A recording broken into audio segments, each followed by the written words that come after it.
Olá amigos, sejam bem-vindos para mais um vídeo do canal Atalaiando o Mundo. O apóstolo Paulo dedica duas cartas ao seu discípulo Timóteo, onde tece elogios à sua mãe e avó pela sua fé. Isso está lá em 2 Timóteo 1, capítulo 1, versículo 5. E ele faz esse elogio por elas haverem transmitido os ensinamentos de Deus a Timóteo. Em Provérbios 22, capítulo 22, verso 6, lemos: Ensina a criança no caminho em que deve andar, e ainda quando for velho, não se desviará dele. Há ainda inúmeros outros textos na Bíblia que falam sobre educação, não apenas de crianças, mas de todos nós em geral. Alguns falam diretamente, como esses que eu citei agora, e outros de uma maneira indireta, mas percebe-se claramente o significado, o sentido de educação. Talvez para alguns, o assunto que abordaremos no vídeo de hoje pode parecer não tratar sobre um tema de cristianismo, pode parecer alguma coisa um pouco mais de política, do que de fé. E por isso eu estou fazendo questão de apresentar logo no início esses dois textos bíblicos que destacam a importância da educação, neste caso dos textos, de nossas crianças. No mundo em que vivemos hoje, cada vez menos os pais, os familiares em geral, se dedicam a educar seus filhos. Até algum tempo atrás, até os tios, os avós também orientavam, participavam da educação de seus sobrinhos e netos. Eu me lembro de quando meu avô ainda era vivo, muitas vezes de sentar com ele e ele falar a respeito de coisas exatamente da vida do nosso dia a dia, como ser, de respeito, de ser uma pessoa honrada, honesta. Isso é educação.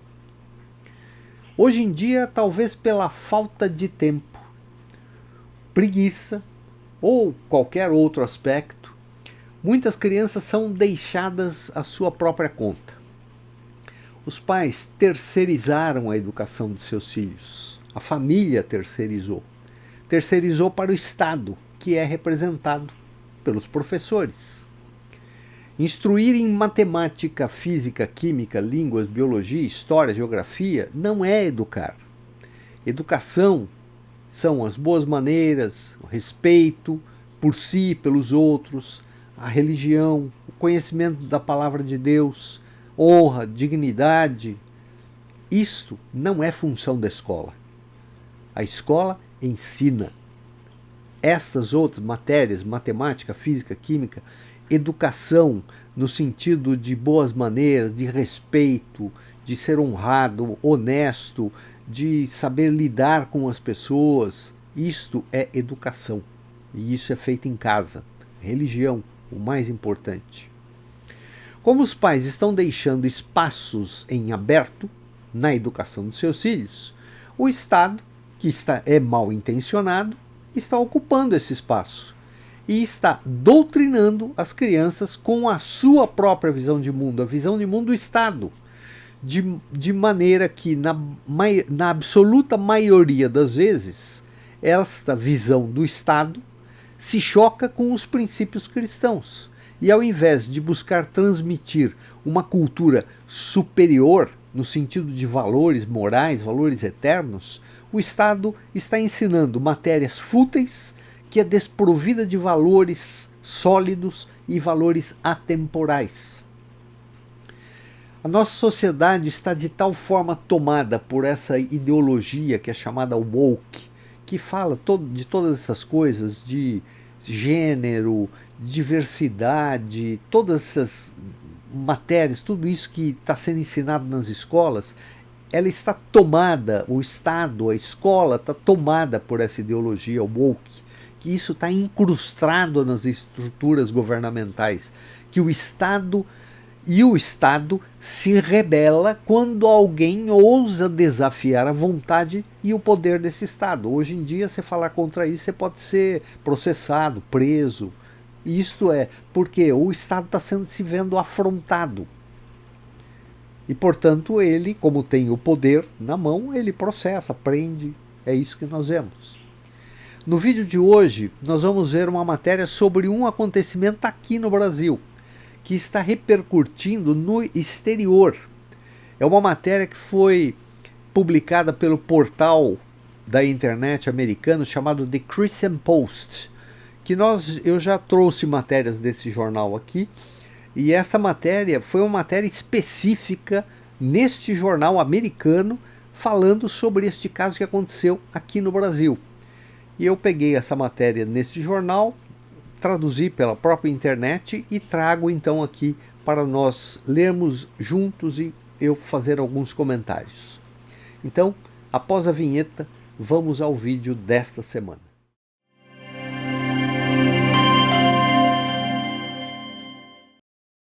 Bem, então a reportagem de hoje está no jornal, é um portal da internet chamado The Christian Post. Nós já fizemos alguns vídeos com base em matérias desse jornal, né? E como eu já disse, o que nos surpreende é o fato deste caso específico estar repercutindo em mídia internacional, para vocês verem o peso que isso tem, né? Esse Christian Post é um portal americano, né? Essa reportagem originalmente ela está em inglês no site do Christian Post. Eu fiz a tradução diretamente no navegador na internet, né? Então tem alguns errinhos aí de tradução, porque não é perfeita essa tradução pela internet, né? Mas na medida do possível aí a gente vai corrigindo durante os comentários. E diz a matéria, o cabeçalho dela, né, que pais condenados a 50 dias de prisão por educar seus filhos em casa. E aqui foi um primeiro erro. Daughters são pianistas. Daughters é filha, né? Filhas são pianistas que falam vários idiomas, mas não são fãs de hip hop, o que deixa o jurado chateado. Bom, primeiro que o juiz não tem que ficar chateado ou não ficar chateado, ficar ou não ficar. Ele tem que julgar o caso com base nos fatos, né? Ele ficar chateado é problema dele, né? Ninguém tem nada a ver com isso, né? Aliás, se ele tem alguma coisa contra, se ele já tem uma disposição contra aquelas pessoas, ele não podia nem julgá-las, né? Tinha que se declarar impedido e falar, não posso porque eu sou contra essas pessoas, não gosto deles, eles são feios, né? Ele usa camisa branca, eu não gosto, então eu não posso julgar, né? Seria mais digno, né? E fala lá que a Anugrah Kumar, que foi a pessoa que redigiu, né, essa matéria do Christian Post, e ela é de segunda-feira, dia 22 de junho de 2026, ou seja, segunda-feira desta semana. A foto é da família, né, as duas filhas e a mãe e o pai ali, que estão nessa foto. As meninas que são menores colocaram um disfarce na frente do rosto, né, para não aparecerem. E daí a matéria, abaixo da foto tem um título, né, Aldato e Ieda Denardi com suas filhas, né? E então aparece aí essa foto deles. E diz, um casal no Brasil tornou-se os primeiros pais do país a serem condenados criminalmente por educar seus filhos em casa, sentenciados a 50 dias de prisão após um juiz decidir que seu currículo não incluía conteúdo aprovado pelo Estado sobre gênero, sexualidade e diversidade cultural. Bom, aí uma primeira questão, né? Tudo bem que o Estado tem que ter um currículo base, né? Tem algumas coisas, e essa eu acho que tem que ser a preocupação do Estado, de porque tem escolas privadas, não, públicas, tem que ter um currículo base, né?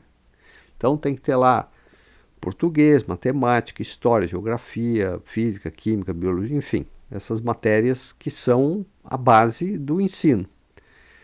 Outras matérias, elas são optativas em função do local onde a criança está estudando. Por exemplo, você pega uma escola rural, é natural que você tenha lá algumas aulas sobre botânica, sei lá, sobre como plantar, período de colheita, chuva, regime de chuva, enfim, coisas desse tipo. Você está numa região aí, vamos supor que você tem, sei lá, mineradora, né? A chance da criança ao crescer trabalhar numa mineradora, porque ela mora num local onde tem uma grande mineradora, tem alguns rudimentos sobre isso, né? Ou outras matérias que podem, contabilidade, sei lá, uma série de outras matérias que são optativas, né? Que se adequam ao local onde a criança está estudando. Agora, incluir conteúdo sobre gênero, sexualidade, diversidade cultural, isso não é papel do Estado. O Estado não tem que se meter nesse negócio, porque isso daí faz parte, é coisa de foro íntimo, de crença, de fé, de religiosidade da família, e a família que vai lidar com isso, que fala de gênero para criança. Fala de gênero para criança, isso não faz nenhum sentido isso. Sexualidade, estão dando aula de sexualidade para criança de 7, 8 anos, a gente vê coisas saindo na imprensa falando a respeito disso.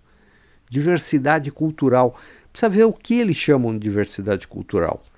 Você falar a respeito de outros povos, os costumes, tal, de uma maneira genérica para elas entenderem que existe isto mundialmente é uma coisa. Agora, a diversidade cultural aqui é enfiar na goela abaixo dessas pessoas de que nós temos que aceitar tudo que vem dessas outras culturas. Como o que está acontecendo, por exemplo, na Europa, que a quantidade de muçulmanos que foram para lá estão tentando impingir as leis deles lá. É isso que esse governo e a maioria dos governos de esquerda querem dizer com diversidade cultural. Vocês têm que aceitar essas coisas diferentes. E a sociedade tem que se amoldar a eles. Não, foram eles que vieram viver aqui. Eles têm que se amoldar à nossa cultura. Não nós nos amoldarmos a deles.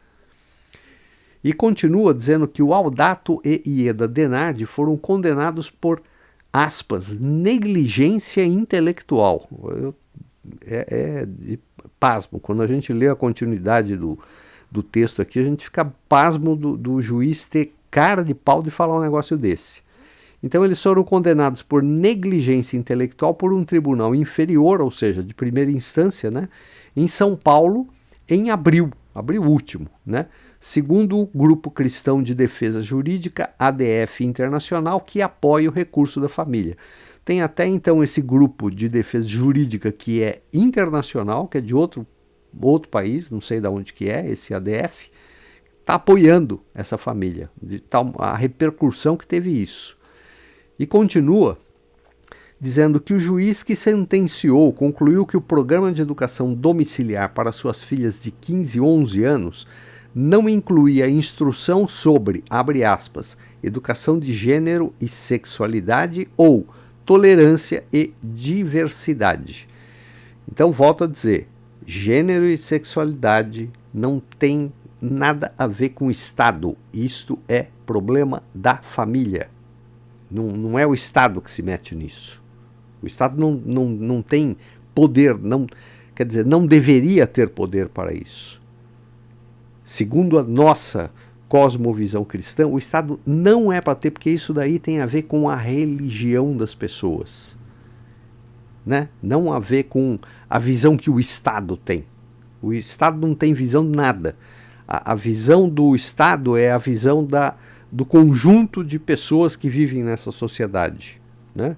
Obviamente você tem situações onde você tem minorias, né? Você pega aí, por exemplo, nos Estados Unidos você tem lá os Amish, né, que tem uma cultura específica deles, mas eles vivem ali, isolados naquele grupo deles. Eles não ficam tentando impor isso para o resto da sociedade, né? Essa questão de tolerância e diversidade. É a mesma coisa dos Amish lá nos Estados Unidos querer implementar o jeito deles de viver para a sociedade inteira. Ah, você não pode ter geladeira, você não tem energia elétrica, você não pode andar de carro, você não... Por quê? Porque é a cultura deles. É a mesma coisa aqui. A gente vê lá na Europa, citando como exemplo, os muçulmanos que foram para lá estão tentando instalar lá a lei da Sharia, que são as leis muçulmanas. Fala, mas peraí, vocês que vieram aqui, pediram para vir para cá, para viver aqui, porque aqui era um mundo melhor. Agora vocês estão querendo implantar o que vocês tinham lá e trazer isso aqui para cá, mudar a nossa cultura? Não é o contrário? Vocês que tinham que se adaptar à nossa forma de ser, né? E continua, o tribunal também citou os gostos musicais das meninas. Olha no que o juiz vai se pegar. O gosto musical das meninas como evidência de negligência cultural. Quer dizer, a evidência aqui é da ignorância completa desse juiz a respeito de, pelo jeito, de qualquer assunto, né? Porque ele está indo atrás de gosto musical. Né? E diz aqui, como nenhuma das filhas demonstrou preferência por trap, que é um subgênero do hip hop americano, que é popular no Brasil, ou o sertanejo, que é um gênero folclórico brasileiro, o juiz concluiu que os pais não haviam fornecido educação cultural adequada. Agora, o juiz tem que entrar nesta situação. Essa questão de gostar ou não gostar dessa ou daquela música é uma questão de gosto também, né? Mas primeiramente isso está ligado ao conhecimento teu a respeito de música. Como a gente vê na continuação aqui, ambas as filhas são pianistas talentosas que falam vários idiomas. E daí eu digo, se você aprendeu piano, e se foi piano clássico, se você aprendeu efetivamente, é a mesma coisa de você dar sopinha de nenê para trabalhador braçal. Você pega um cara que trabalha duro, né, com um trabalho que há muita queima, por exemplo, um agricultor, o cara trabalha na terra lá o dia inteiro. Você vai dar para ele na hora do almoço uma sopinha de nenê, aquilo não vai sustentar ele. Ele fala, cara, isso aqui não é comida, desculpa, eu preciso de coisa com mais substância. É a mesma coisa aqui, no caso das pianistas talentosas. Se elas estudaram Bach, Mozart, Beethoven, Haydn, enfim, todos esses grandes músicos, se elas aprenderam, se elas entenderam como isso é, você vai dar hip hop, ela vai falar, o que é isso? Isso daqui tem duas notas na música inteira, né? Tem duas notas, uma que começa e a outra que termina, e o resto preenche alternando uma e outra o tempo todo. É isso que essas músicas são. E daí a menina vai falar, né? Mas vamos continuar na mensagem, não vou antecipar. Ele diz lá que em sua decisão escrita, o juiz acusou o casal de, aspas para o juiz, usar as filhas como peões em uma luta ideológica, submetendo-as a uma forma de educação não regulamentada, cuja eficácia e qualidade carecem de métricas adequadas dentro do sistema jurídico brasileiro, enquanto excluem completamente a participação do Estado. Bom, eu não sei se está literal o que ele disse, mas se está, e foi ele que redigiu isso, está pessimamente redigido, né? Vamos tentar traduzir o que esse imbróglio que ele escreveu aqui. Então ele estava dizendo que os pais estão usando as filhas como peões em uma luta ideológica, ou seja, que os pais estão agindo desta forma porque eles querem mostrar para o governo, para a sociedade, que eles são contra o governo, né? Contra a ideologia do governo atual. Afinal, foi o governo atual que impôs essas matérias estranhas no currículo escolar. Então os pais estão usando essas filhas para mostrar, para contrapor, para chamar atenção, né? É isso que ele está dizendo. E ele continua dizendo que ele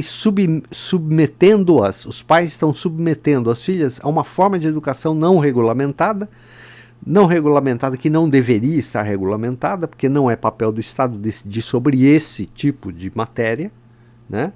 Como eu já disse, o Estado tem que ter um currículo lá básico de português, matemática, história, geografia, matérias desse tipo, não essas tranqueiras que eles ficam colocando. E continua ainda dizendo que cuja eficácia, qualidade carecem de métricas adequadas dentro do sistema judiciário brasileiro. O que ele quer dizer com isso? A eficácia do quê? Do que eles estão ensinando? Bom, se eles estão ensinando português, matemática, história, geografia, literatura, música, não sei o quê, foi só isso que trouxe a sociedade até hoje, até aqui hoje. Se a sociedade nossa hoje atingiu o grau de desenvolvimento que nós temos, foi graças a esse ensino dessas coisas básicas que nos trouxe até aqui, né? Agora, qualidade que carecem de métricas. Como assim? Não dá para entender o que ele está dizendo. Eu acho que nem ele entendeu o que ele quis dizer com isso. E ele termina dizendo, enquanto excluem completamente a participação do Estado. Bom, mas desde quando o Estado tem que participar nisso? O Estado tem que dar opinião sobre como é que você educa teu filho. Ele pode ter as matérias básicas, aquelas matérias básicas. Agora, como é que eu educo se a gente parte do princípio de que educação não é o que a gente vê na escola para aprender português, matemática, história, geografia, essas coisas? Isso não é educação, isso é ensino, é outra coisa. Educação é em casa. Quem dá educação é em casa, que ensina a ser honesto, a ter bons costumes, a respeitar a si, aos outros, os mais velhos, a crer em Deus, a adorar esse Deus, respeitar esse Deus. Enfim, isso é educação. É tornar uma pessoa digna de viver em sociedade. Não dar aula de português e matemática, isso não é educação. A condenação veio apesar do promotor ter recomendado a absolvição. O promotor, que é o cara que é designado exatamente para acusar, né? Quando a gente vê aquele filme de americano sobre tribunal, o promotor é o cara que acusa, fala, ó, esse cara fez isso, eu quero que ele seja condenado a 10 anos de prisão. Ele pede aquilo para o juiz vai analisar e o juiz vai decidir depois. Pois o promotor, que é o cara que acusa, recomendou a absolvição. Mas, após ouvir testemunhas e revisar o desenvolvimento social e acadêmico das meninas, o promotor concluiu que os pais não negligenciaram seus filhos. O promotor. Não bastasse isso, um psicólogo educacional independente também não encontrou sinais de negligência. Ou seja, colocaram um psicólogo. A sentença dos Denardi será suspensa enquanto recorrem à 7ª Câmara Criminal no Tribunal de Justiça do Estado de São Paulo, o tribunal criminal mais alto do Estado de São Paulo. Ou seja, estava na primeira instância, o juiz condenou os pais à prisão, eles apelaram para a segunda instância. Então agora subiu um nível, né? Vamos ver se no segundo nível pega um juiz que analisa não emocionalmente, mas analisa o processo em si, né? Porque não faz nenhum sentido a decisão desse primeiro juiz. Ieda Denardi disse que não poderia, aspas para ela, conceber um Estado mais ditatorial do que aquele que me quer na prisão porque escolhi exercer meu direito de dirigir a educação e a criação de minhas filhas. Isso é a mãe das meninas que falou. Ela e o marido disseram que esperavam que o tribunal reconhecesse o direito deles de escolher a educação dos filhos e anulasse a condenação. Júlio Pou, assessor jurídico para a América Latina na ADF Internacional, disse que o promotor ouviu testemunhas e recomendou a absolvição. Um psicólogo educacional independente não encontrou sinais de negligência e as próprias meninas atestaram uma educação rigorosa diária. Muito provavelmente, com certeza, não diria provável, com certeza, centenas de vezes melhor do que a que elas teriam numa sala de aula de escola pública. O juiz condenou mesmo assim, porque uma jovem de 15 anos, que é uma das filhas, né, disse que considera algumas letras de músicas moralmente questionáveis e porque o currículo não incluía conteúdo aprovado pelo Estado sobre gênero, disse Paul, chamando o resultado de um abuso grotesco da lei criminal. Olha só, o juiz condenou porque uma jovem de 15 anos que estudou piano e que, segundo a reportagem, é talentosa, considera algumas letras de músicas moralmente questionáveis. A menina foi muito educada na forma dela dizer, porque elas não são moralmente questionáveis, são um lixo. A letra dessas músicas são um lixo, né?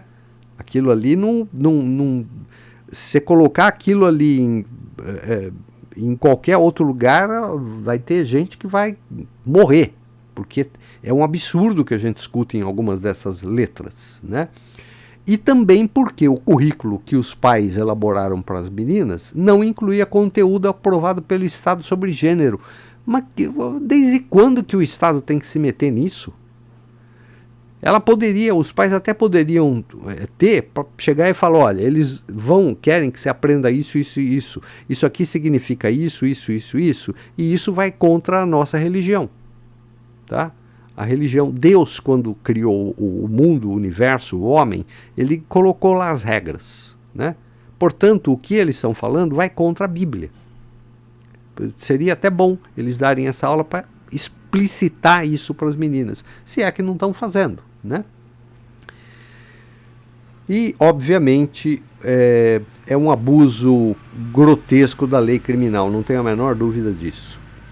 E daí continua dizendo que o caso chamou atenção no Congresso brasileiro, onde parlamentares realizaram recentemente audiências sobre ensino domiciliar, nas quais os Denardes compareceram e pediram aos legisladores que aprovassem legislações para regularizar a prática. Não há uma regra definida por lei para essa questão de homeschooling, né? A escola caseira, em casa, né? Não existe ainda, não foi feito. Essa lei deveria se limitar, na minha opinião, basicamente à questão de um exame final, ao final de um determinado período, para ver se a criança tem condição de receber lá o diploma dela. Pode ser por ano. No primeiro ano tem que aprender a ler e escrever. No segundo tem que aprender a fazer redação, interpretação de texto e assim por diante. Faz uma prova específica daquilo para ver se a criança passou. Passou, ótimo. Agora, o que eles querem é definir, inclusive, matéria. É isso que vai acabar, não tenha dúvida de que quando forem votar essa lei, quando ela tiver, vão tentar enfiar isso. Olha, é obrigatório ter aula sobre gênero, sobre isso, sobre aquilo, que não é papel do Estado. O Estado, volto a dizer, tem que definir um currículo básico de matérias de humanas, biológicas e exatas, né? É isso que eles têm que definir. Agora, essas outras matérias, que normalmente são matérias optativas, eu me lembro que quando eu fiz o segundo grau, tinham matérias que eram optativas. Você optava, você falava, eu quero ir por essa linha, eu quero ir por essa linha. Ok, a pessoa, eu quero ser médico. Bom, então você vai ter algumas matérias que já vão te preparar para um exame, um vestibular e uma faculdade sobre isso.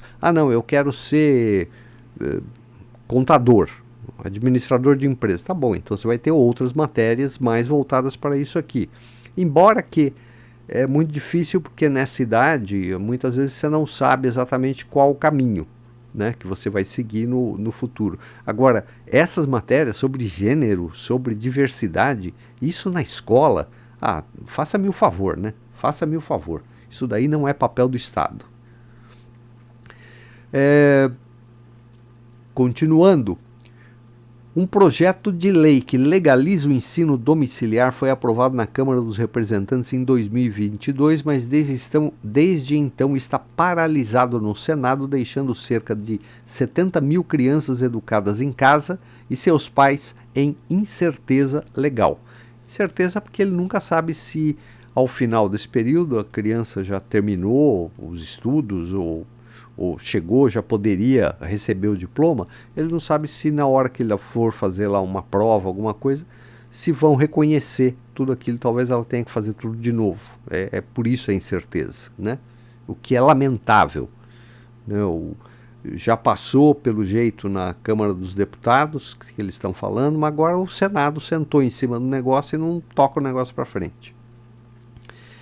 Os Denardes começaram a educar suas filhas em casa em 2020, após observarem deficiências no sistema público de ensino durante o ensino remoto durante a pandemia. Bom, se o ensino hoje, ou antes da pandemia, que era presencial, as crianças iam na escola, já era uma porcaria, imagine então por online, né? Você imagina online como é que deve ser o negócio, né? É um absurdo, né? Então, muito compreensível essa questão dos pais de terem observado isso e pensado assim, olha, vamos fazer alguma coisa nós, porque se deixar na mão da escola das meninas, elas não vão aprender nada, vão perder tempo só. E é o que aconteceu com a maioria das crianças, né? A grande maioria aconteceu isso. A Suprema Corte do Brasil decidiu em 2019 que o ensino domiciliar não violava a Constituição, mas decidiu que uma lei federal era necessária para regulamentá-lo. A ausência dessa lei federal deixou os pais que escolhem a educação domiciliar vulneráveis a sanções. Até a condenação dos Denardi, tais casos eram tratados como infrações administrativas. Bom, que o ensino domiciliar não viola a Constituição, para mim é uma coisa meio óbvia, né? Desde quando?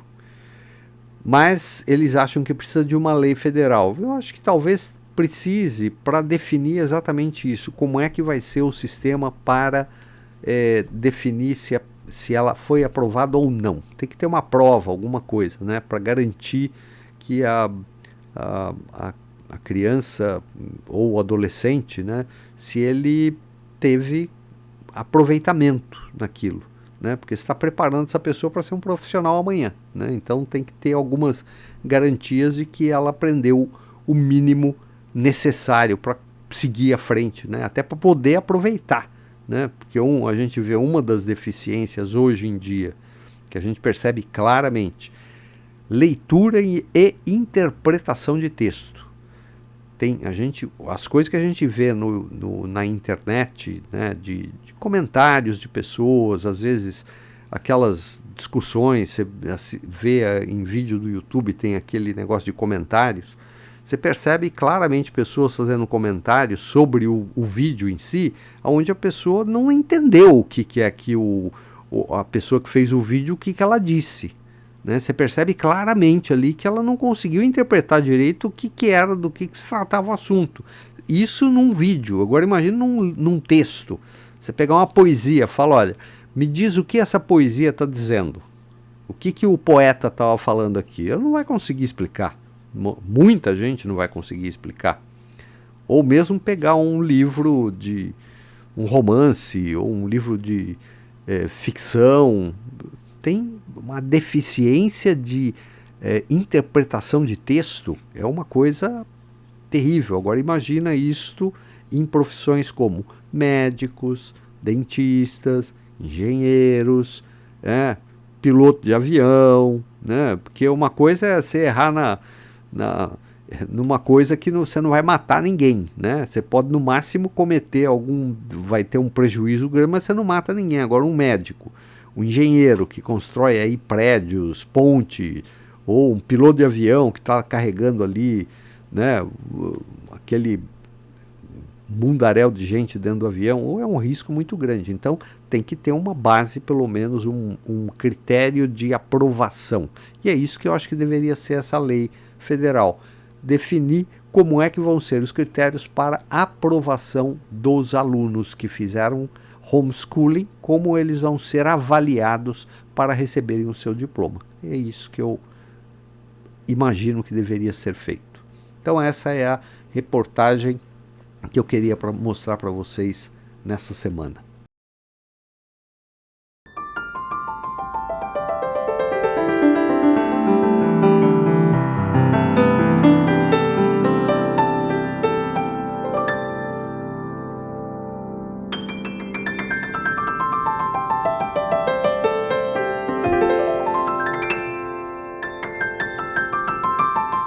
Vi há tempos atrás um vídeo que mostrava uma escola de primeiro grau no Brasil, eu não sei em que cidade que era, que a pretexto de ensinar aos alunos a cultura popular, ensinava e fazia competições de dança entre os alunos que deveriam ter no máximo seus 10 anos, mas dança daquelas músicas que têm letras com duplo sentido e os movimentos da dança insinuam claramente movimentos sensuais.